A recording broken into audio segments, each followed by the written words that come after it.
speaker na to, he is one of our millennial leaders who made it to the rank advancement during our outbreak which is pandemic. Alam nyo ba na siya ay naging executive gold?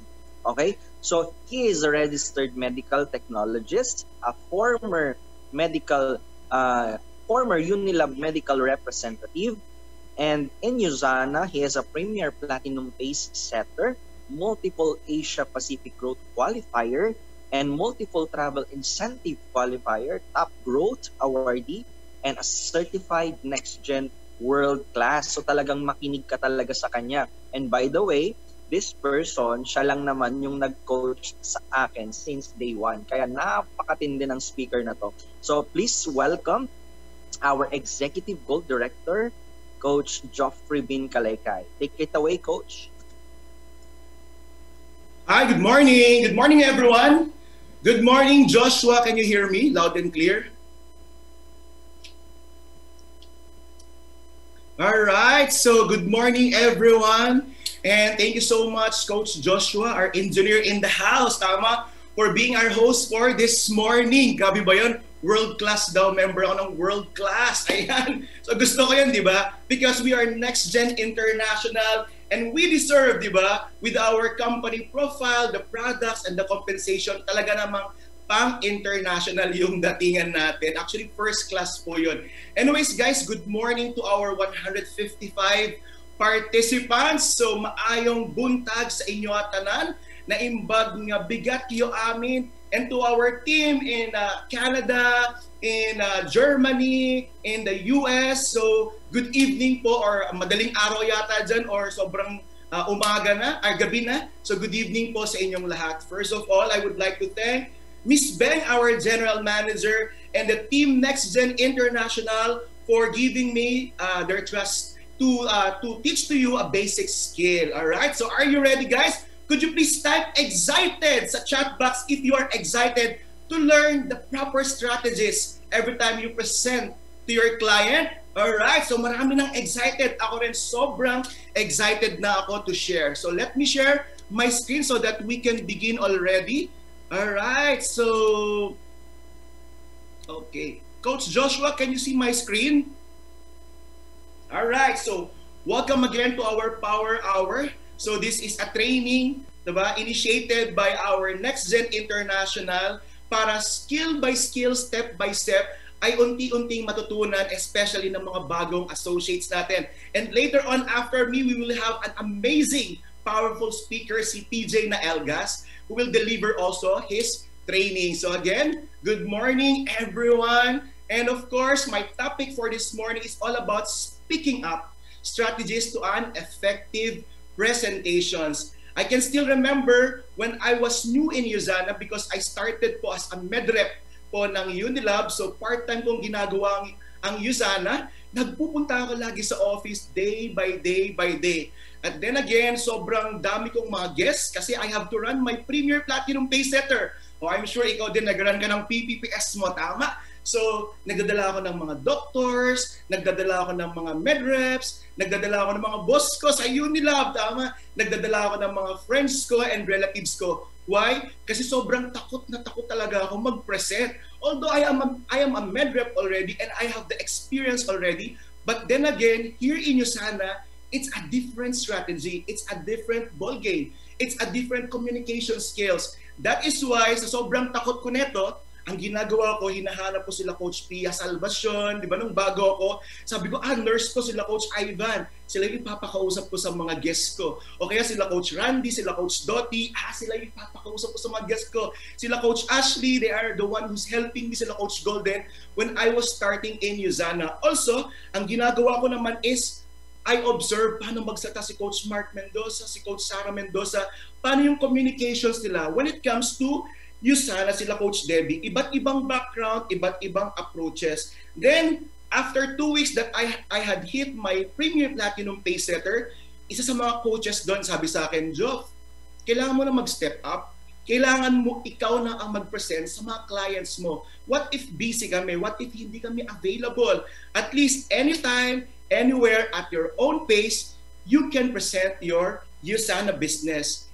Gusto mo ba at the end of my presentations, ikaw na nakikinig ka right now, na naka-tune in, whether you are 1 week old, tama, whether you are 1 month old, or matagal ka na Usana, is gusto mo bang mag-present with or without your upline so that anytime, anywhere, you can do your own pace, all right? And kailangan mo na mag-step up for you to become the next goal director. O sige nga, sa chat box nga, i-type mo nga goal presentations, diba? Feeling goal director ka na, the way you speak, the way you communicate with your clients, kailangan feeling goal director ka na. Alright, so I will teach you, alright, a simple and duplicable way of presenting Usana. But before that, guys, I just would like to introduce myself. My name is Geoffe bin A. Calaycay. Alright, I graduated from San Beda College during elementary days. And then I took up medical technology course sa FEU and RMF. So I passed the board exam. So shout out sa mga frontliners natin who's making sure yung ating health is very, very much okay. All right? But then again, ang ginawa ko is talaga nga namang sabi ng magulang natin, mag-aral ng mabuti. Tama ba? All right? So also, I love to sing, I love to perform, right? So I join mga television singing contest because that is my passion. Sabi nga nila, if you're passionate with what you're doing, then you will be more successful in life. And then I work as a medrep po sa Unilab for 8 long years. I was assigned in Cebu, alright? And then for 4 years, upat katuig. So, nag-cover ako ng Mactan, Lapu-Lapu, Danao. So, shout out sa mga taga Cebu dyan, alright? And then I was transferred back here in Chinese Gen Hospital, handling pediatricians, Metropolitan Hospital, Department of Health, San Lazaro Hospital. Ako po, part-time ako nag-start. Sobrang masipag akong medrep. Sabi ko, what if yung sipag ko, yung diskarte ko, ilagay ko sa pag-Usana ko kahit part-time. Sa tingin mo, may mangyayari kaya? Definitely, meron po. Alright, so I am happy and I'm very grateful and I'm so blessed with this amazing company. Why? Sobrang daming incentives, tama? Well-provided lahat, ultimo kotse, right? But then again, sabi ko, kung kaya ko sa Unilab, kaya ko rin sa Usana. Alam niyo po ba, because of Usana, hindi na company car yung dinadrive ko, di ba? Yung own car ko na. Tama ba yun? Gusto mo rin ba yun? Also, I was able to give back to my parents. Also, alright, I was able to get a condominium. Alright, naparenovate namin yung bahay namin. Alright, mukha bang masaya yung parents ko? Definitely yes. And yung kinita ko last year, 2020, pinagparenovate ko rin ng bahay namin. Alright, so alam mo ba, ang tip ko sa inyo, kailangan, you have these crazy goals in your mind. Excited ka lang. Excitement lang ang katapat. Alright, so here in Usana, I rank advanced to Executive Goal Director last year during the pandemic. I was also part of the trimestral growth, Premier Platinum Pace Setter Creator, and so on. Alright, but what you can see on these slides is a result of my hard work, commitment, and dedication in my Usana business. Though I am part-time, but I have this full-time attitude. Bawal sa work ko, right? Because I'm a member of Unilab. Kaya lang sabi ko, after work ko naman siya ginagawa. Okay? So, tinatanggal ko yung barong Tagalog ko and then ginagawa ko na po at hinahataw ko na po ang Usana. Because of Usana also, sobrang amazing lang kasi ang daming free VIP travels ni Usana. Excited ka na rin ba? Ikaw na yung kumita, ikaw na yung nagka-dollars at naging healthy, ikaw pa yung may mga VIP travels ng Usana. Not only that, not only me, but I was able also to give back to my parents for the travel incentives of Usana. Make it a goal, guys. Galingan mo sa Usana and you give back to your loved ones. Alright, so my topic for this morning is all about presentations. Alright, so guys, dahil gusto mo maging goal director, kailangan daw, during the presentations, you have to have significance. Your message to your clients must have significance, all right? What's in it for them? All right, so this is, since we are already in a Zoom presentations, lahat na online, all right? So kailangan, ang turo ng next gen sa atin is, kailangan simple and duplicable. I can still remember when I was a medrep, after 2 months of becoming a director, nag-step up na agad ako. Yung mga ka-office mates ko, yung mga members ko, di ba? Mga nag-aral sa De La Salle University, tama? Kami sa Unilab, pinag-aral kami ng short course sa the presentations. Alam ko every details of the products, essentials, lahat yan. Alam ko yung details ng mga acetylcholine, ilan yung numbers of percentage ng bawat products. Kaya lang, marami kami napapa-pay-in. In fact, talagang umaagos o bumubuhos yung pay-in. But then again, the problem is, wala kaming nare-retain. Tama? Or shall I say, walang naduduplicate sa ilalim ng organization ko. And then I realized, paano ba mag-present si Mentor Natsunyo? Paano ba ang isang mindset ng isang Clark de Guzman? Every time he presents, Michi Sandig, cum laude, tama? Alam niya lahat ng details. Kaya lang bakit ganon? Sobrang simple niya lang mag-present and yet naduduplicate ng down their organizations. Alright? Okay lang ba? Turuan kita ng very simple lang at very duplicable lang na pag-present sa Usana. You do not need to be great to start. Hindi mo kailangan maging perfect. Hindi mo kailangan sobrang galing. Alright? Just need to start to be great. Tama? Yung mga for improvement mo, that's what matters. Yun ang gustong-gusto ng mga tao. Yung kwento mo, yung genuine na pakikipag-usap mo sa tao, yun ang importante. Alright? So let me begin. So just a recap po. These are the basic skills of our system, the 5 fingers. Actually, dito lang iikot at iikot ang skills or ang galing mo sa pag-Usana mo. Right? If you want to be called director, just focus on these 5 fingers. Prospecting, inviting, na-discuss na last power hour. So make sure every Wednesday you are attending skills training. And of course, number 3 is presenting. Number 4 is closing and follow-up. Alright? What is the goal of presenting? Gaya nga na sinabi ko kanina, nung bago ako, nag-observe lang ako. Uma-attend lang ako ng maraming health and freedom presentations. And then, minomodel ko lang kung paano yung language, alright, ng mga speakers. Alright, so, I will give you 8 tips. Alright, 8 tips for delivering a great Zoom presentations. Okay ba yon? Are you excited? Alright, so number 1 is think about your environment. Of course, in this very tiny screen, this will be your billion-dollar business. Kailangan make it a goal na maganda yung background, or let's compare this picture below, di ba? Gusto mo ba habang nag-represent ka, maraming mga kalat sa likod mo, tama, and then ikaw medyo hindi ka pa nakaligo, although syempre maganda talaga yung model natin si Miss Carla Francisco. Or gusto mo ba habang nag-represent ka, very professional yung look mo, talagang pinaghanda mo, you really prepared, especially the Wi-Fi connections, right, the lightnings and so on. So think about your environment. Alright, you can also use mga virtual background and everything like that. Alright, so number 2 is rehearse. Practice, di ba? It's very important na mag-practice ka. Mag-demo drill ka rin sa mga coaches mo, sa mga mentors mo, and sabi nga nila, practice makes perfect. Okay. So number 3 is, of course, you need to dress for success. Ayaw naman natin na ikaw yung presenter, pero nakasando ka, or tama, di ba?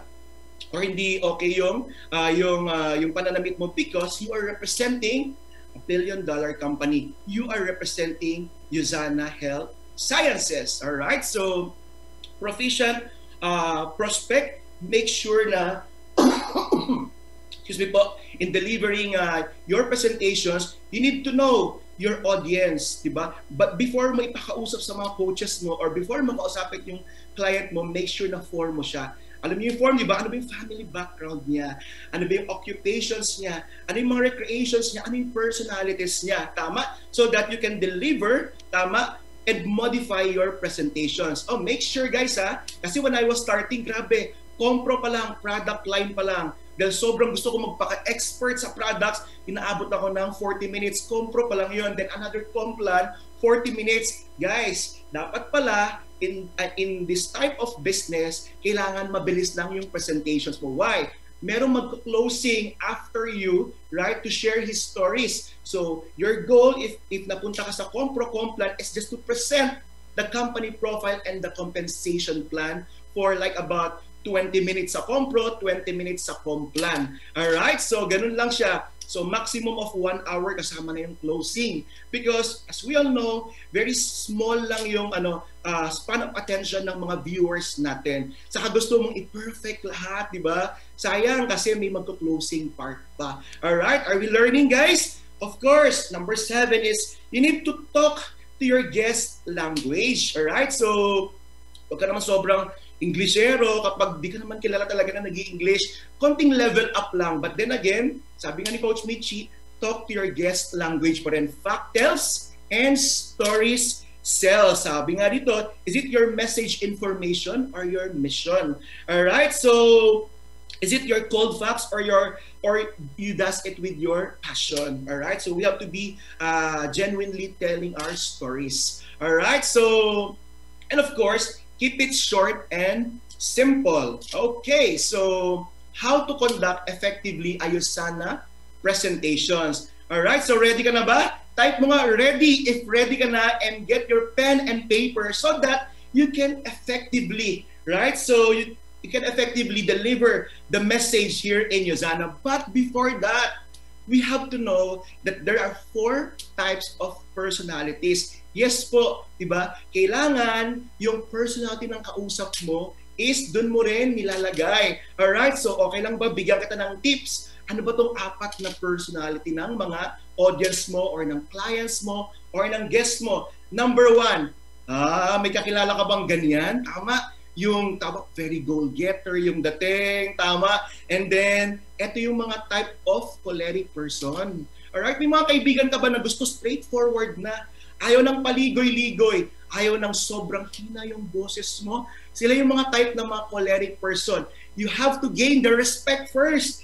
If you are unprepared sa presentations mo, you lose. They like winners. Tama? Paano yan, coach? Hindi pa naman ako ganyan. Kaya nga, practice makes perfect. So it's very, very important but that if you have this type of person, diba, kailangan straightforward ka and then kailangan yung tone of voice mo is very sure ka sa lahat ng sinasabi mo because they like winners. Alright?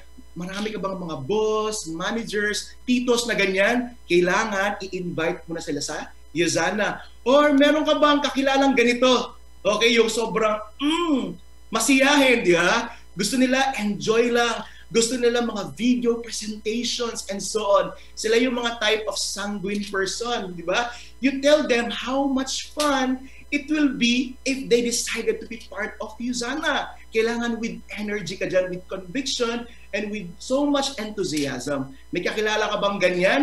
Kailangan how you communicate with them, kailangan ganyan din yung personality mo. You have to be well-rounded associate if you really want to become successful here in Usana. Number 3, may kakilala ka bang ganyan? Yung ang dami mong sinabi, ang dami niya rin tanong. Tama, gusto niya madetalye. Gusto niya, kailangan marami kang mga facts, maraming studies. These are the type of person na melancholic. Di ba? Yung mga associate mo, mga melancholic din. Di ba? You need to have details, references, studies each time you present to them. Alright? Again, you have to be a well-rounded associate. Tama? So kung di naman melancholic yung guest mo, sanguine siya, kailangan puro videos, kailangan masaya ka. Right? So, and lastly, yan, may kakilala ka bang ganyan? Mga phlegmatic, mga nurture by heart. Diba? Show them how things are in the best interest of the group. So kailangan mahina lang yung boses mo, yung energy mo, sobrang tame down ka lang talaga dyan because they want to have mga health, world peace. Tita, ito po makakatulong po sa ating mga kaibigan na may ganitong klaseng condition. So, ganyan ka lang. Alright? So, ngayon na alam mo na yung 4 types of personalities. Alright? How to conduct effectively your Usana presentations. Number 1, ano ba objective natin each time we present? Alright? So, you have to connect to your audience because we are right now work from home, wala na yung mga in-person na presentations, so gestures is very, very important. Guys, bago ka sa Usana, think like a goal director, right? Talk like a goal director and then act like a goal director. Faith it till you make it, tama? So 56% dyan, importante yung gestures mo, tone of voice. Alam nyo ba na sa mga presentation slides natin, kailangan nag-iiba-iba yung tono ng boses mo. Of course, at first, kailangan sobrang excited ka, sobrang proud ka with your company, and then kapag mag-create ka na ng problem, kailangan mahina na yung boses mo. Right? So, a lot of people are dying too soon and living too short.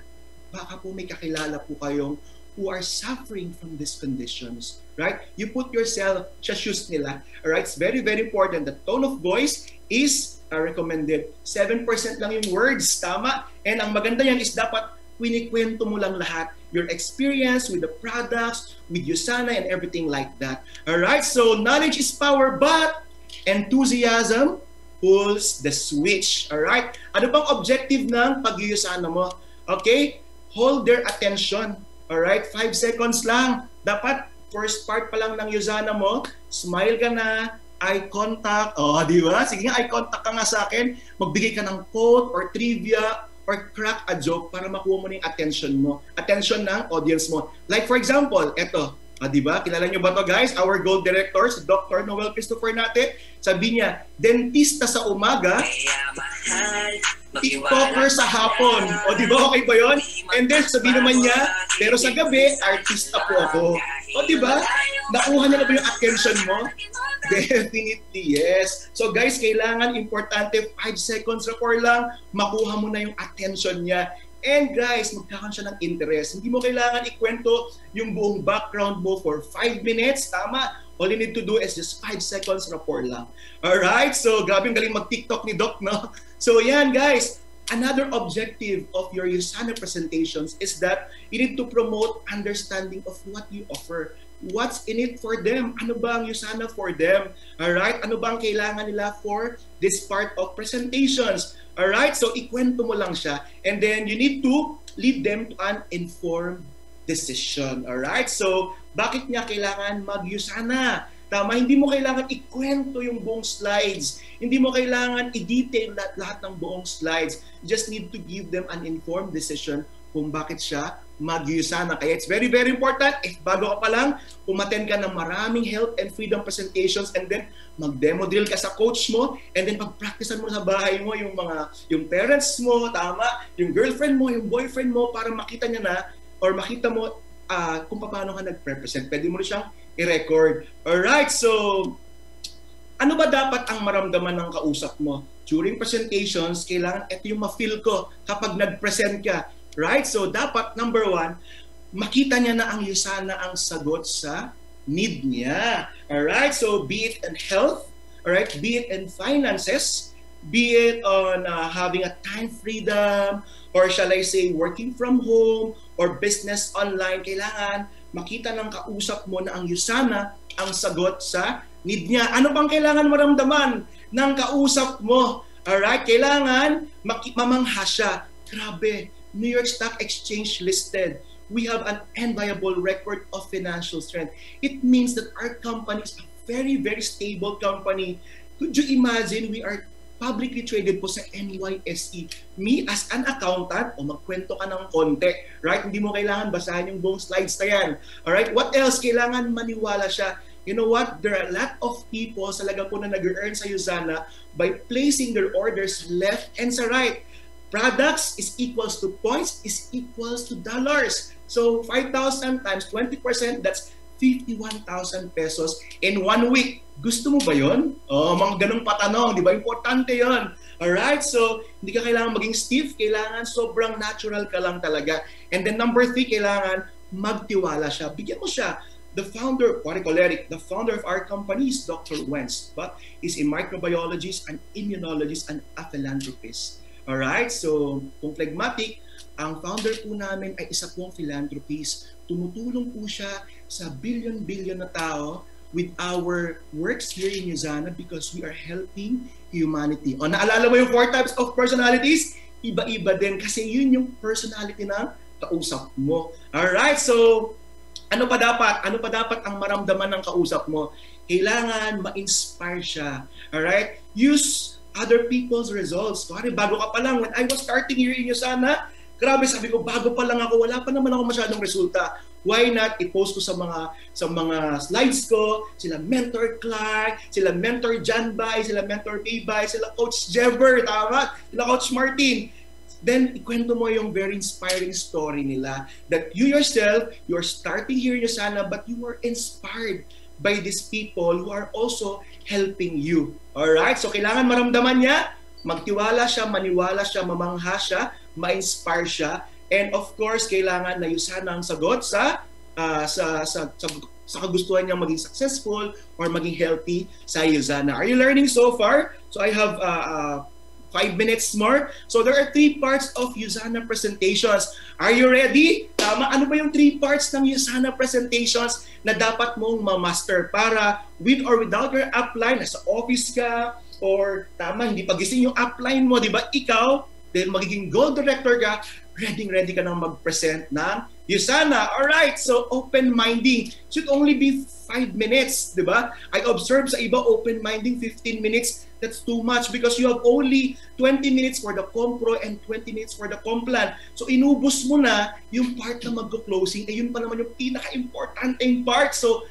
your goal, if you are the presenter, a quick background of yourself, and then focus on the product, on the business, tama, and on the package. That's it, because you will have your time na ikaw naman ang magko-closing. Open-minding is 5 to 7 minutes. Ano ba dapat yung mga open-minding mo? Make them ready for the presentations. Just give them a quick background of yourself and how are you invited in Usana. That's it, right? So that makaka-relate yung kausap mo. Also, if you will open their mind, it will lower their social barrier. Also, it increases excitement. And of course, you have to set an expectations. Guys, wag ka talaga mawawala because the last speaker is my mentor, my coach, right? He's the one who's teaching me all of this, and you will hear from him his success story, right? Set expectations, like for example, about sa complan or about sa compro and everything like that. All right, so also, you need to create a problem sa open-minding or our realizations. Hindi naman kailangan lahat yan banggitin mo. Just a 5 minutes of your open-minding. Like for example, there are 2 challenges that we are facing in today's reality. Health and finances. O, di ba? Gestures, tama, yung tone of voice, eye contact, and of course, yung feeling goal director yung datingan mo. Also, you can talk about gig economy. You can talk about digital entrepreneurship or your kwento, right? Just be natural kung paano ka napunta sa Usana. And that's it. Tapos na yung ating open-minding. Number 2 is the presentation proper. Paano ba ginagawa ang presentation proper? Company profile is 5 minutes. You need to give them, you need to transfer them the bigness of our company. And you have to be very, very proud.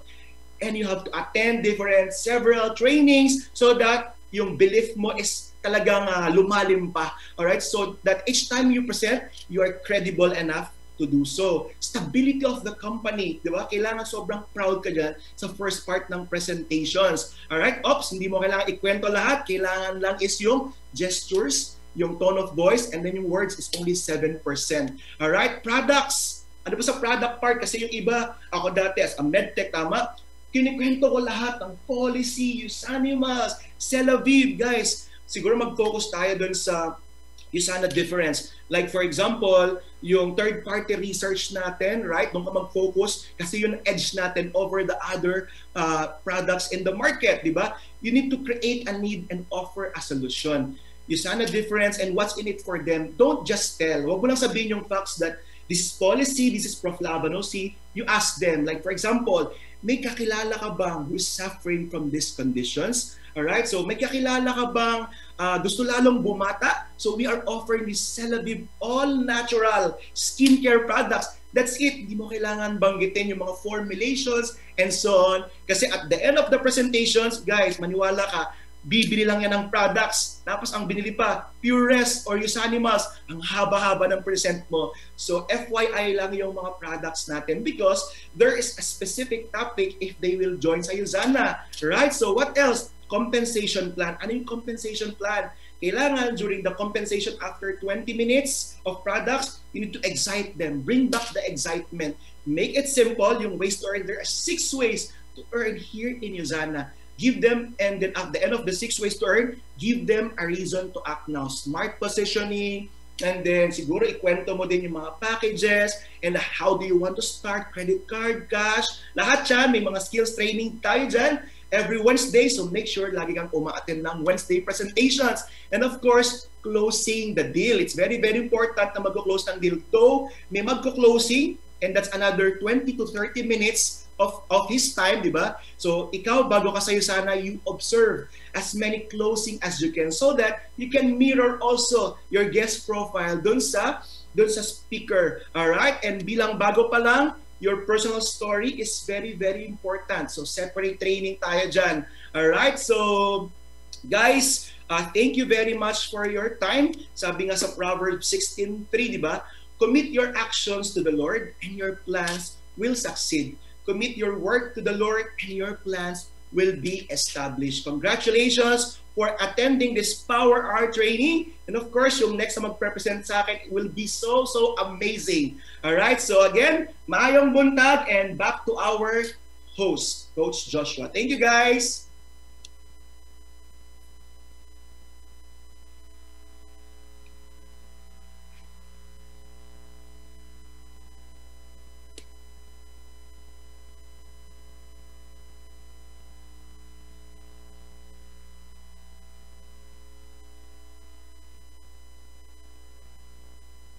Back to you, Joshua.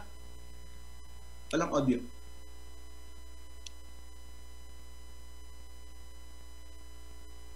Ayan, so thank you so much, Coach Geoffe. That was a very, very informative and efficient practical tips for our closing, di ba? So, presenting and closing, di ba? So, napakatindi, no? One of my takeaway is dapat daw maging simple and duplicable. And at the same time, there are 8 tips. At yung 8 doon, yung tumatak sa akin is dapat na-form mo talaga yung guest mo. And the presentation should last from 30 to 40 minutes only. And always remember that facts tell, stories sell. Yun yung pinaka-important doon. And of course, you have to be aware of your gestures, diba? The tone of your voice.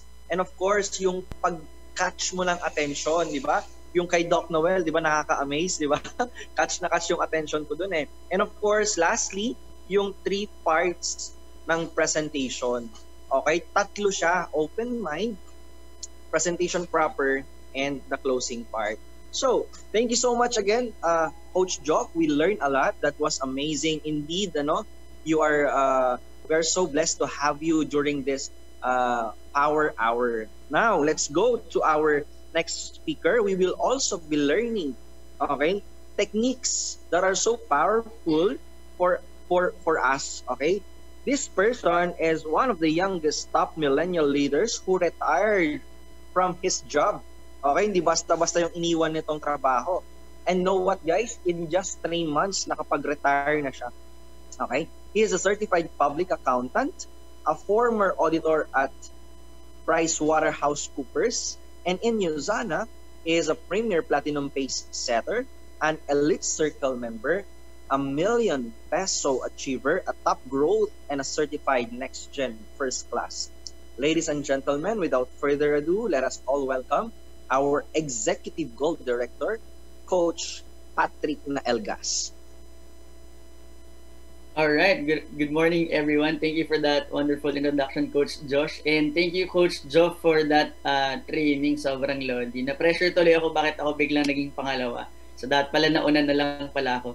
Anyways, I'm pretty sure you guys are excited. And before I start, I want to introduce myself para at least yung mga first-timers, ma-meet nyo naman ako. So, by the way, I'm a certified public accountant. And 4 years ago, I was working as an auditor sa PricewaterhouseCoopers. So, by the way, that's one of the big 4 accounting firms in the whole world. So, meron ba dito mga accountants? Humiyaw talaga, no? Alright. So, ayan. Good morning, guys. So, sa mga CPA dito, alam ko nakaka-relate kayo, lalo na yung mga nagpa-part-time right now. Baka may mga nasa accounting firm pa. And I'm pretty sure very busy ang accounting firm right now. And kung auditor ka na sa Usana ka right now in the season, grabe. Halimaw ka kasi busy season ngayon. Paano mo nagagawa? Okay? So anyways, Prior to Usana talaga, since hindi po kami mayaman, no, one of my main goal was to become financially okay na bata. Kasi siyempre siguro, ang hugot ko doon, since nga pinaaral ako nung college, ganyan. So, ang hirap po talaga nang walang masyadong option sa buhay. Tama ba? Marami bang nakaka-relate? And I'm pretty sure kaya marami ding bata na nandito sa Usana, it's because meron din silang ganung fire and hunger na magkaroon talaga ng mas okay na buhay as young as they are. Tama ba? So, then eventually, no, I became a CPA kasi sabi ng parents ko, pipirma-pirma nga lang. Pero dati talaga, ang isang gusto ng parents ko, mag-engineer daw ako, yung nagtitimpla lang daw po ng coke. Alam niyo ba yung engineer na gano'n, yung nagtitimpla ng coke? Chemical engineer. So, malaki daw yung sahod. Pero feeling ko mas mabilis yung pipirma-pirma, kaya nag-CPA ako. But eventually, I realized na hindi pala ganun po kadali.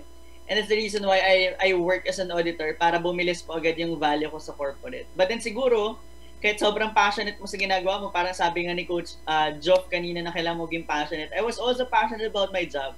I also love my job, diba? To the point na kahit wala pa kaming bayad sa OT, sobrang willing po namin magtrabaho for that. Kaya lang siguro kung tiga Fairview ka, tiga Caloocan, ganyan, tapos everyday Makati yung pasok mo, alam mo na yung lifestyle. Tama na, umaga pa lang, 4 a.m. na dapat gising ka na, 4:30 dapat nakaalis ka na, tama? Dapat 6 a.m. na sa MRT North Station ka na. Kasi alam mo na yung pila doon. Tama. So, walang katapusang pila kasi pagdating ng Makati, pila ulit para sa jeep. Alam nyo ba yun? Yung bandang likod ng Shell. So, pipila ka pa doon para lang makapunta ka sa Makati. And that's everyday. Yung feeling na 8 a.m. yung pasok mo, pero yung pagod mo parang pauwi na. Tama ba? So, eventually, I realized na ito ba talaga yung para sa akin, Lord? Yung ganitong puyat na lang palagi. Nagpuyat na ako ng college ako, tapos magpupuyat pa rin ngayon. Tama. And ako, sobrang simple ko lang talaga mag-isip. Kung ano daw yung feature mo sa ginagawa mo, kung ano yung, para malaman mo yung feature mo sa ginagawa mo, titingnan mo lang yung mga taong nauna na sa'yo sa work. So, ako dati, tinitingnan ko lang yung mga senior ko. Kasi most likely, kung na-promote ako, yun yung salary ko, yung salary nila, di ba? Yung workload nila, most likely workload ko. Tama, yung lifestyle nila, basically magiging lifestyle ko. So, well, I'm not against anything, no, about employment and being a senior in our company, but then na-realize ko lang siguro, it's not for me. Kasi lagi ko na nakikita sarili ko, dapat 25, may sarili na akong kahit paano apartment, o kaya simpleng space, di ba? Simple car and all that, di ba? Tapos may savings kahit paano. So, eventually, I decided na, lagi kasing sinasabi ng senior namin na, okay lang yan, mag-senior ka lang dito, tapos after 2 years, mag-abroad na. Diba? So, isang plano ko po dati talaga is mag-abroad, no? Mag-abroad for 2 years, mag-senior for 3 years sa FERP, mag-2 years abroad, at age of 25, babalik ako sa Pilipinas with the 1 million savings from abroad, yun yung naisip ko dati. And then magne-negosyo ako at the age of 25. And you know, God is so good kasi last year is my 25th year sana. And imagine that's pandemic, baka hindi na siya natuloy. So until, no, I was invited in Usana by this person. So I'm pretty sure you know her. No, she's my direct sponsor. I'm a cold market. So imaginein mo kung wala ka masyadong kakilala. The good news, pwede ka pa rin maka-build ng team. Kasi ako nga, cold market niya ako. So, to cut it short, I started Usana part-time just like everybody else, and you're so lucky right now kasi online na. Ibig sabihin, pag nasa malayo ka right now, kasi dati, pag nasa province ka o kaya ibang lugar ka other than Makati, hirap ka sa trainings. Tama ba? May nakaka-relate ba dito? Yung kumapit pa din kahit hindi pandemic dati, mahirap talaga yung sitwasyon dati kasi talagang kulang sa training. And right now, di ba, you're very lucky kasi kahit nasan ka man right now, meron ka ng access sa mga ganitong trainings. And before I started part-time, I started 21 years old po sa Usana and wala po akong pang-start. Inutangan ko lang po yung pang-start ko. Alam ko maraming nakaka-relate. Sino dito yung may mga utang pa? Can you type me? Okay, so maraming nabuhayan ng dugo, no? Maraming may utang pa dito. Okay lang yan. Alam mo, sometimes kailangan mo din magkaroon ng utang para i-push ka kasi pag wala kang utang, nakakatamad. Tama ba? Sino dito yung before Usana nung wala siyang utang, parang chill lang sa buhay, nung nag-Usana siya, parang mas lalo siyang nahihirapan kasi nagka-utang. Alam mo yan yung magpupush talaga kasi para magsipag. Kasi kung wala kang utang na binabayaran, malamang hindi ka gigising para sa training na to kasi 10 a.m. Di ba? Parang, o kaya baka nag-work ka. So, anyways, no, I did Usana full-time on my 3rd month. No, I only retired from employment, but I started my journey in business. So that wasn't very easy kasi wala pa ako masyadong nakain that time nung nag-full-time ako. So I suggest wag po muna kayo mag-full-time, okay? Kasi aside sa wala tayong masyadong disiplina pa, okay? Pag nag-full-time ka, malamang mag-fulling time ka, okay? But anyways, I became a goal director on my second year in the business. I was only 23 years old when I became a goal director in Usana. So, and last year, 24 years old po ako, I became one of the youngest executive in the Philippines. And last February 2020, I was one of the speakers for our convention. So, nung offline pa tayo. Okay, so kasama po ako nila mentor na naging speaker. So, grabe yung Usana. And right now, I have 4 goal directors on my team. Mga bata din po yung mga goal directors ko. One executive goal director I have is Coach Remzar. He started student. After 2 years, he became a goal director as well. One goal director I have is Coach Mayan Magsino. I'm pretty sure she's here. She's doing this part-time. She became a goal director on her first year doing this part-time. Grabe, no? Sobrang bata din po nito. Halos kaedaran ko din. And last year, nung pandemic, may mga nag-gold din po sa team ko. Si Coach Nick, kung kakilala niyo po siya. No? He's a CPA. He's a magna cum laude graduate as well. No? And Coach Leo Bonilla, kung familiar po kayo sa kanila. And share ko na lang, no? 2019, I was able to hit my travel incentive to Japan. That's my mom's first international trip in Usana. Nakuha pa namin yan because of Usana. No? And kung may mga negative yung parents dyan, that's okay kasi yung parents ko, negative din sila when I started. Pero nung napatravel ko yung mom ko, 2019 sa amin niya, buti na lang daw matigas yung ulo ko. Okay? So wala pong parents na negative, sadyang concerned lang. And last year, February 2020, natuloy yung trip namin to Vietnam with my dad. So naisama ko yung tatay ko, first time din yung nag-travel abroad because of Usana. Alright, so para lang din ma-excite kayo, no? Kung nagtataka pa kayo kung ito ba talaga yung tatrabuhin nyo, kung Usana ba. Okay, share ko na lang, back in 2019, ayan, paano ba ito ibabak? Ayan, so hindi ko na ma-share yung iba kong photo. Anyway, so sayang, sasabihin ko sana na I was able to buy my first car because of Usana, and 2019 I was able to buy my first property. But anyways, to cut it short kasi very limited lang time natin. I wanna teach you guys. Ito kanina nagdalawang isip ako na ituturo ko. Kung follow up ba or closing. Pero siguro dahil maraming bago dito, closing na lang yung ibibigay kong tips. Okay lang ba sa inyo yung closing tips na, nalock ko yung ano ko. Ayan, medyo kabado lang po. Okay, so ito, isa-share ko lang po ulit. Okay, so tips on closing na lang kasi I know marami dito nag-struggle sa closing. Okay, so anyways, no? Yan. So are you excited to learn about closing type 1 kung ikaw yung excited about matuto kung paano mag-closing? Ayan. Ayan, I'm pretty sure marami nang excited. So, anyways, I want this to be interactive. Ano ba yung common fears nyo pag nagko-closing kayo? Come on guys, this is your time to shine. What are your common fears when closing your guest? Alright, ano yung... Ayan, rejection, objection. Make it more specific para mas masaya. Kumbaga, ano yung ayaw nyong marinig? Walang pera, walang time, hindi para sa akin to, mga ganyan. Okay, scam ba yan? Yung mga ganyan, keep it coming para at least alam din ng mga upline natin. Ayun, ask yung asawa, di ba? So, maraming reason bakit, di ba? Marami tayong kinatatakutan. Dami-dami, okay? Marami kayong chinat dito. Pero majority dyan, alam ko, rejections and all, di ba? Pero ito lang ang sure ko. Okay, marami pang nagtatype, maraming may hugot. Pero ito lang yung sure ko dyan, guys. Yung fear natin, hindi yan nakakatakot. Hindi yan nakakamatay. Okay, yung fear hindi nakakatakot. Yung fear hindi nakakamatay. Tama ba? Okay, example, parang ganito na lang. Kunwari, health and freedom to. Tapos, guest ko kayong lahat. Kunwari, guest ko kayong lahat, ha? Okay. Tapos, I want you guys na, pag tinanong ko kayo, for example, ready na ba kayo mag-start? Sasabihin kong ganun, magta-type kayong lahat, hindi, ayoko niyan. Basta lahat ng ayaw niyong sabihin sa inyo, kunyari, i-reject niyo ako. Kunyari, HNF to. Alright, so, uulitin ko lang, ha? Sasabihin ko, guys, ready na ba kayo mag-start? Mag-enroll na tayo. Guys, sabay-sabay niyo ako i-reject. Diba? 300 plus kayong mag-reject sa akin. Come on, diba? Sabihin mo, ayoko mag-start. Pangit yan. Sabihin mo na lahat.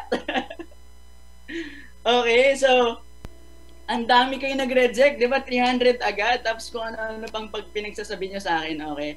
Pero, namatay ba ako nung na-reject nyo ako? Tama ba? Hindi naman. Wala na akong pakialam sa inyo. Sige, dyan na kayo. Umatay kayong mahirap. Joke lang. Hindi, joke lang yun. So, anyways, yun yung isang sure ko. Hindi nakakamatay yung rejection. So, wag kang mag-aalala. So, pag na-reject ka, no, every time na may i-close ka, ang lagi mo isipin, pwedeng natatakot ka kasi baka mag-reject to, pero promise hindi ka mamamatay. Okay?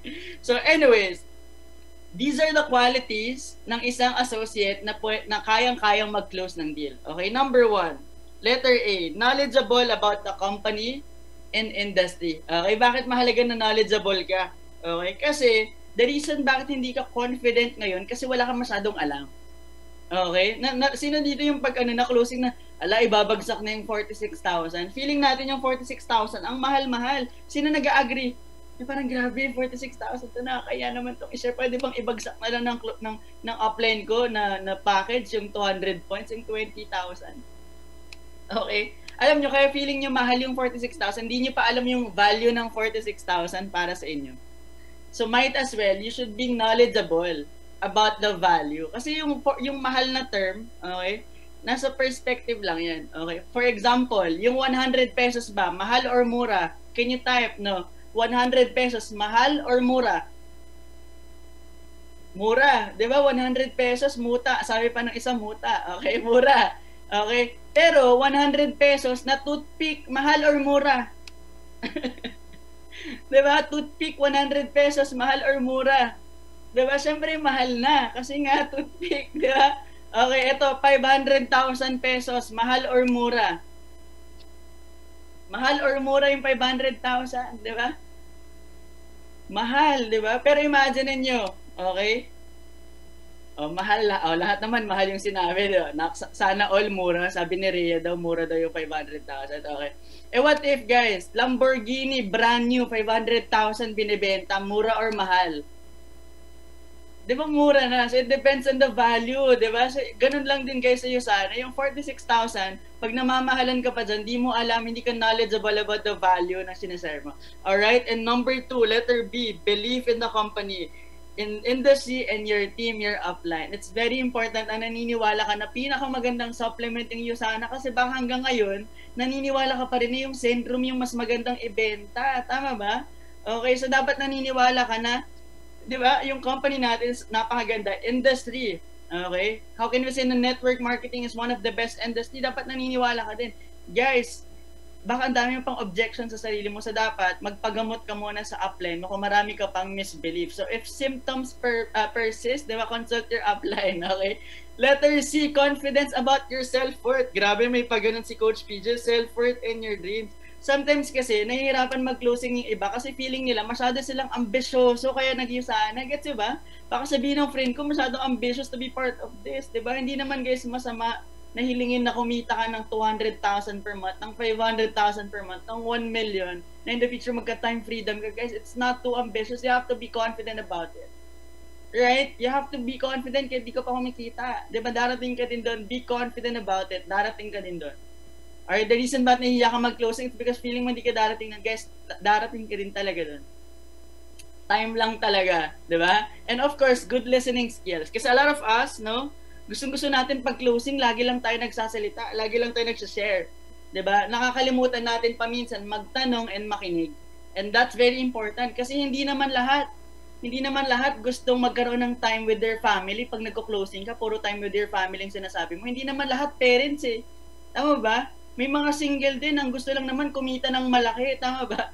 So iba-iba kasi yung needs, kaya dapat marunong tayong makinig. Alright? So, and letter D, knows how to pull off an story relatable to client. Ako, siguro over time, no, pag naging magaling ka na sa sharing mo sa Usana, sa umpisa magkakaroon ka ng one sharing, pero over time marirealize mo, kailangan mo rin palang kahit pa paano mag-relate ng story based sa kausap mo.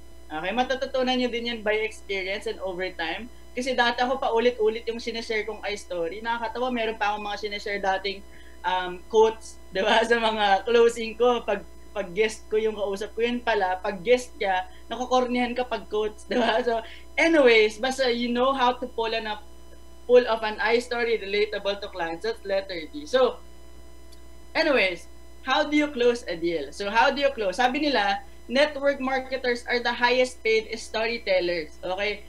Nung bago ko hindi ko mag-gets, 'di ba? Ano ba 'to? Istorya lang, mga ganyan. Hindi guys, kung mapapansin mo, okay, one-liner lang. Why did you join Usana? Can you type down guys? Why did you join Usana? Type your reasons. Kahit one-liner lang 'yan. Okay, para mapasok sa entry, para mabasa natin, okay? What's your reason? Passive income for your dreams, yumaman, health, savings, financial freedom, and all that. Diba? You can see yung mga chat, no? Okay, meron ka na bang narinig dito sa Usana? I joined because Cell Essentials has 13 vitamins and 20 powerful antioxidants, diba? O kaya, grabe, alam mo, nag-join ako dito kasi yung Magnical D natin, diba? Hindi nagpo-form ng stones. O kaya, yung mga technicality ba? Okay? Nag-join ako ng Usana kasi grabe, patented yung olive oil. May ganun ba? May nag-join ba dito dahil ganun? Di ba wala? Majority nagjo-join dahil may story to share sila. Meron silang reason. Gustong yumaman, magka-passive income, gustong gumaling yung dad ko, yung parents ko, mga ganyan. Okay? Pero walang nagsabi na. Okay? Kasi yung Cell Essentials, 14.50 siya per tablet. Kaya ako nag-join. Walang ganun. Walang what. More of why. Tama? And that's why, in closing deals, you have to make sure na magaling ka mag-storytell. Okay, magkwento. Matututunan mo din yan. Pwede hindi ka magaling yan, pero promise matututunan mo yan. So, this is what you have to master when it comes to closing. You have to master persuasion. What do I mean by persuasion? Nakala ko dati yung persuasion, dapat magaling kang mangloko sa Usana para makapag-close ka. Hindi. Okay? Persuasion means cause someone to believe in something, especially after sustained effort, or you have to master convincing. Ibig sabihin, pag nagko-close ka ng deal, hindi ka pa bebe, hindi ka Hello Kitty. Ibig sabihin, kung merong isang portion at saka dalawang portion, kung dito yung yes, kung dito yung no, dapat nandun ka sa yes. Kung merong mag-iusana siya, or hindi siya mag-iusana, dapat nandito ka sa mag-iusana siya. Hindi ka pwedeng nasa gitna. Dapat nandun ka sa, promise, dapat mag-iusana ka. That na-feel niya sa'yo na dapat siya mag-iusana. Gets mo? Pero hindi yung nakakabwisit na dapat mag-iusana. Ang point ko lang, kailangan yung mindset mo, no, yung posture mo, mag-iusana to, dapat mag-iusana to. Hindi ka pwedeng, ikaw, kung gusto mo. Tama, mag-iusana ba ako, friend? Sabi ng guest mo, ikaw, nasa sayo naman, pwede namang hindi. Ano yun, di ba? Hello Kitty, sayang, di ba? So, dapat ikaw yung dapat magko-convince sa kanya. Guys, iba yung persuasion, iba yung nanloloko. Iba yung nagko-convince, iba yung nanloloko, ha? Okay, kasi baka mamaya, yung persuasion, nakala mo, panloloko yan. Iba guys yan, ha? Okay, so, anyways, this is the overview of our closing process. Well, iba-iba yung pagko-closing ng mga mentors natin and coach, but this is the overview of the closing. You share a story, you lead them to decision by asking questions, okay? Handle objection, set urgency, and setting next appointment if hindi man siya mag-join over on the spot, all right? But for this very training or since limited lang yung time natin, I'm just gonna share to you guys the number 1 and the number 2. Okay lang ba yan? Kasi handling objection, ibang topic naman na yan. Alright? Yung setting urgency or smart positioning, I know naririnig nyo na yun sa mga coach nyo. Okay? Yung follow-up, ibang training din yan. But let me give to you guys yung kahit pa paano how you can pull off a good I story and how you can lead your guest by asking the right questions. Kasi ito yung maraming ways again ng closing, but let me share to you some of my ways. Okay? So, in creating your I story, number 1, you have to start with a good introduction of yourself and what do you do. So, for example, ako nakita nyo kanina, diba? Sabi ko, I'm a CPA, I'm an auditor, diba? Sa PwC, ganyan. So, tapos number 2, pwede mong i-share what made you land to your job. Ibig sabihin, ano yung mga aspirations mo before ka nag-work? Bakit ka ba naging nurse? Bakit ka ba naging IT? Bakit ka ba naging CPA? Ano yung mga goals mo initially in life? Tama?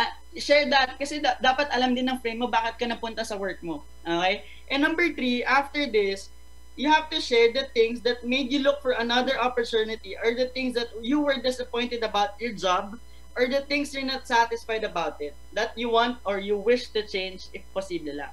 Okay? So for example, narinig ko kanina, nag-audit ako, tama ba?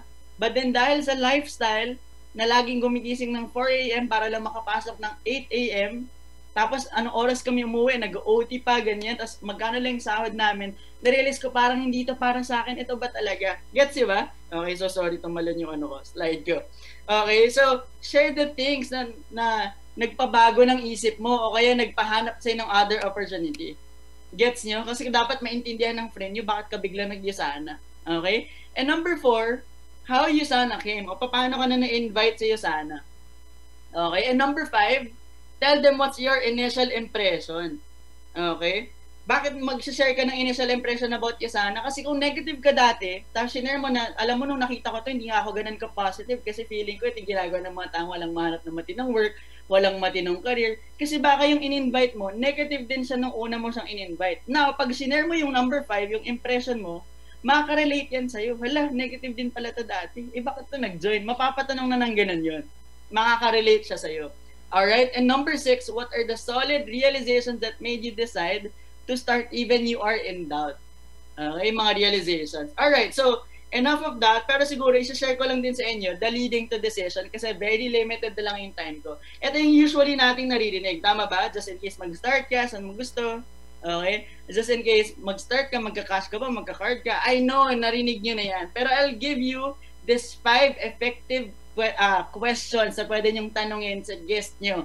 Okay? Para matuloy-tuloy yung closing nyo. Kasi minsan dito talaga nagkakatalo. Hindi natin alam kung ano yung itatanong natin sa mga guest natin. So here are 5 guiding questions na pwede nyong i-ask sa guest nyo para at least mag-guide nyo siya paano siya mag-i-start. Kahit wala ka pang result, guys, effective to. Okay? Are you excited? Ito na, excited na itong mga to. Kasi narinig yung kahit wala ka pang result, talaga makakapag-close ka ng deal. Yes, alright. Aside from this, you can also start by number 1. What did you like best? Okay, kasi why? Bakit mo tinatanong yan? Kasi instead na pag sinabi mong what did you like best, no, you're attracting positive thoughts. 'Di ba? Rather than asking, oh, ano sa tingin mo? 'Di ba? Pag sinabi mo ano sa tingin mo, ina-attract mo yung ano niya, yung pagiging critic niya. Okay, what did you like best? Or in Tagalog, Coach, paano to itatagalog? Pinahirapan mo pa kami. O, ito na, dilagyan ko na ng Tagalog. Ano yung pinaka nagustuhan mo sa nakita mo? Yung products ba? Yung business ba? Or parehas? Diba? O, ganyan. Okay? Siyempre, magsasabi siya ng sagot niya. So, pag nagsabi siya ng business, diba? O kaya products, whatever it is, sasabihin mo na sa kanya, talaga nagustuhan ka din yan. Parehas tayo. Laging ganun. Okay? Number 2 question that you can ask them. On a scale of 1 to 10, no? 1 being not bad at all, and 10 being ready to go, how interested are you now to start the opportunity? Okay? In Tagalog, on a scale ng 1 to 10, talagang literal to, guys. 1, hindi na masama, and 10, ready na ako mag-start, di ba? Gaano ka ka-interesado magsimula? So, syempre, magre-rate yung friend mo, 10, okay? Syempre, pag sinabi niyang 10, oh, sige, friend, enroll na kita. Ano na yung gusto mong package? Enroll mo na pag 10 na.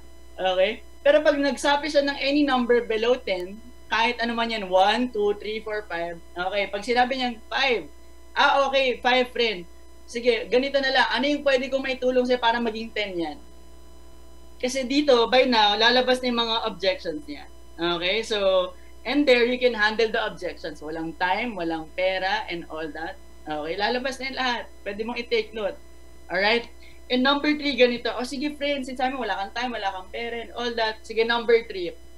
Ganito na lang, friend. Based on what you've seen, now, if you were to get started with this company on a part-time basis, approximately how much would you need to earn per month to make this worth your time? In Tagalog, ay sabi dito sa noso, don't tell them how much they can make. Diba? Ask them how much do they want to make. Sometimes kasi tayo, ano ka ba, friend, gawin mo ito ng parang kasi 1 million to a month. Diba? Parang hindi nga nila na-absorb yung 1 million a month, even yung 200,000 a month. Rather than telling them how much they can earn, ask them magkano yung gusto nilang ma-earn dito para at least magkaroon ka ng idea magkano ba yung gusto niyang i-earn per month para mas maging worth to ng time niya. In Tagalog, based sa mga nakita mo, friend, ganito na lang, if mag-start ka ngayon ng part-time, magkano ba yung gusto mong kitain para mas maging worth ng time mo tong Usana? Sabihin niya, 10,000 a month. Okay, nagbigay siya ng figure. Sige, okay lang ako, mga 10,000 a month kasi start-up pa lang naman eh.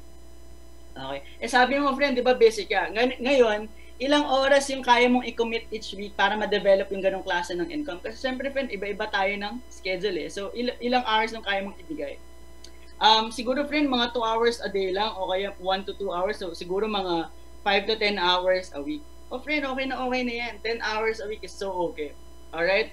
So, just in case, friend, nakitain mo yung 10,000 a month, no? Doing this for 10 hours per week, mga ilang, anong tawag dito, ayun, ilang oras yung kaya maibigay, araw-araw pakitain mo yun. So, tapos ito pala, ayun yung Tagalog. So, kunyari, friend, no? 10,000 per month yung gusto mong kitain, 10 hours per week, no? Gusto mo ba ito gawing long term or short term? Parang ganyan lang siya. No? Ayun yung number 5 na question. How many months would you work those kinds of hours in order to develop that kind of income? Gagawin mo ba ito short term or long term? Just in case kumikita ka ng 10,000 a month. Kunyari ba, pag nabawi mo na yung capital mo, titigil ka na, or habang kumikita ka ng 10,000 dito, tutuloy-tuloy mo siya. So malamang, sasabihin ng friend mo, itutuloy-tuloy niya yan. Tama ba? Okay? So number 6, ngayon, alam mo na ang gusto lang niyang kitain 10,000 pesos every month as a startup, 10 hours yung kaya niyang maibigay, no? And long term niya gagawin to. Ito na yung number 6. Okay, friend. Tatagalogin na lang natin. Ayan, ito muna. If I could show you how to develop that income, 10,000 per month, doing this 10 hours a week, diba? Overtime na long term, diba? Kung sakali, friend, in Tagalog, friend, kung sakali mong maipakita ko sa iyo paano mo pwedeng kitain yung 10,000 a month, 10 hours lang a week, diba? Would you be willing or would you be ready to get started? Okay, would you be willing to start? Siyempre, yun yung gusto niya, 10,000 a month. Most likely, pwede. Yes, malamang, diba? And after that, you showed them the game plan kung paano niya pwedeng kitain yung 10,000. Ngayon, ang tanong, kung hindi mo alam paano kitain yung 10,000, pwede ka magpatulong sa coach mo. Just in case ba, friend, kunyari hindi ka pa kumikita, just in case ba, friend, may ipakita namin ng coach ko kung paano pwedeng kitain lang tong 10,000 a month, 10 hours a week mo lang siyang gagawin, would you be interested to start or would you be willing to get started? Of course, madali lang explain yan. 10,000 per month is equivalent to $200 per month. Tama ba? Paano ba kumita ng isang buwan? Ilan ba yung meron tayong linggo? 4 na linggo. Tama ba? O, friend, parang ganito. Pag nag-start ka, okay, syempre, enroll muna yung una. Pangalawa, training muna. Iti-train ka muna namin paano ka mag-approach. Okay? Yung presentation kami muna kasi bago ka lang. Now, since 10,000 ang gusto mo, pag nag-start ka ngayon, training muna tayo kung kailan mo gusto mag-train. Okay? Ibida mo na lang dyan yung smart positioning. Okay, para may urgency, pasok mo na lang dyan. Pero ganito yan, friend. Parang ganito lang yung gusto mo. Sa first week, hindi ka kakita kasi zero yan. Sa pangalawa, $100. Sa pangatlo, zero. Sa pang-apat na linggo, $100. Okay, yan lang yung gusto mo, friend, kitain. 10,000 a month. Now, pag nag-start ka sa unang linggo, okay, this is you, left and right lang kailangan mo, nag-present tayo, what if may mag-join na si letter A, 500 points. Since wala ka pang points sa right, okay, zero pa yan. The following week, may nag-join si letter B, 500 points, may $100 ka na. The good news, friends, si A at saka si letter B, pag nag-join yan, kami muna yung magti-train pag gusto nila mag-business. Kami din muna magpe-present habang bago ka lang. Ngayon si letter A, what if meron siyang client, si letter C, bumili 500 points. Si letter B, meron friend, bumili 500 points. Friend, whether you like it or not, sa third week, may $100 ka kasi meron kang team na tumulong sa'yo. Okay, what if, friend, sa fourth week mo, okay, meron kang dalawa na tig 500 points. What if si letter A meron ulit isa, si B meron isa, okay, na 500 points and all that, diba? So sa week 4, pwedeng hindi ka na lang $100. So ngayon guys, anong pinakita natin dito? Pinakita natin paano mangyayari, okay, sa kanya. Kasi nga guys, sometimes the reason why some people don't join the business, it's because they're confused. Tandaan nyo, a person who is confused will never say yes. Lalo na pag pinapautangan mo siya, pag sinasabi mo sa kanya na mangutang siya ng kapital. And that's how you can turn your no to yes para mas gets nila paano sila magsisimula. Because sometimes they're not interested in 200,000, 500,000. They're only interested with 10,000 per month. Paano ba nila kikitain to? Kasi mas gusto nila mag-gets paano nila makukuha yung 10,000 a month dito sa startup. Gets niyo ba? So anyway, since 1 minute na lang ako, I hope you guys learned a lot for this session and sana ma-apply nyo yan agad. So fast recap ng ating question. Number 1, ano yung pinaka nagustuhan mo? Number 2, scale lang from 1 to 10. Okay? Number 3, nasaan yung number 3 natin? Di ba magkano yung gusto niyang kitain part-time para mas maging worth ng time yung Usana? Okay. Number 4, ilang hours yung kaya niyong ibigay. Number 5, short-term ba to or long-term? And number 6, pag just in case maipakita namin to, would you be willing to start? So I hope you guys learned a lot, and thank you so much for attending our Power Hour. So thank you so much for having me here.